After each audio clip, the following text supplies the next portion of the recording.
Bonjour et bienvenue sur le Journal du Geek.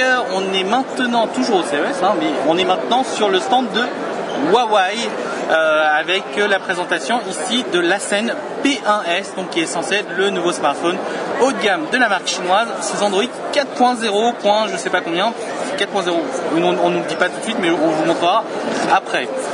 Au niveau des caractéristiques techniques, c'est un smartphone haut de gamme avec un processeur dual-core de 1,5 GHz, en général c'est du Qualcomm, 1 Go de RAM, 4 Go de mémoire interne, un port micro SD qui est à l'extérieur, de ce côté, donc qui est quand même appréciable, un écran de 4,3 pouces avec une résolution de 960 par 540, c'est de l'AMOLED, et derrière on a juste un APN de 8 mégapixels avec un flash LED, le tout avec une batterie de 1650 mAh, donc dans la moyenne.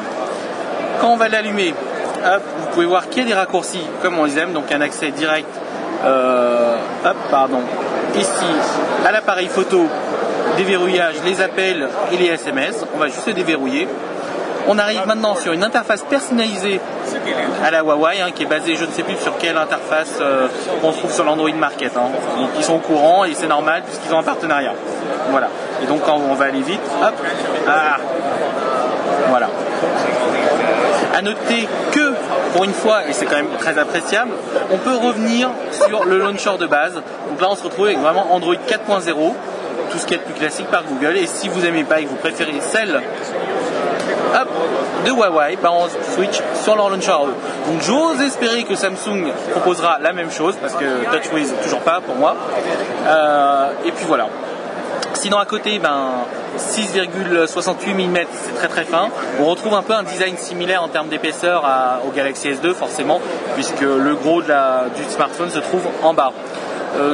Au niveau de l'écran, ça passe plutôt bien. La molette est propre. On n'a pas trop de soucis. Voilà, il n'y a pas de changement. Maintenant, qu'est-ce que je peux vous dire d'autre? Le port SIM est au-dessus, ce qui veut dire que la batterie est intégrée et on ne pourra pas ouvrir la batterie. Voilà, donc ça c'est un peu dommageable puisque j'aurais préféré pouvoir changer de batterie quand on sait qu'environ 1500 à 1600 mAh c'est pas souvent suffisant, surtout si vous êtes un power user. Voilà, je crois que j'ai à peu près fait le tour. On va pas rentrer dans les détails du launcher puisque c'est le launcher de Huawei. Donc si vous avez des questions ou autres, n'hésitez pas. Et à très bientôt sur le Journal du Geek.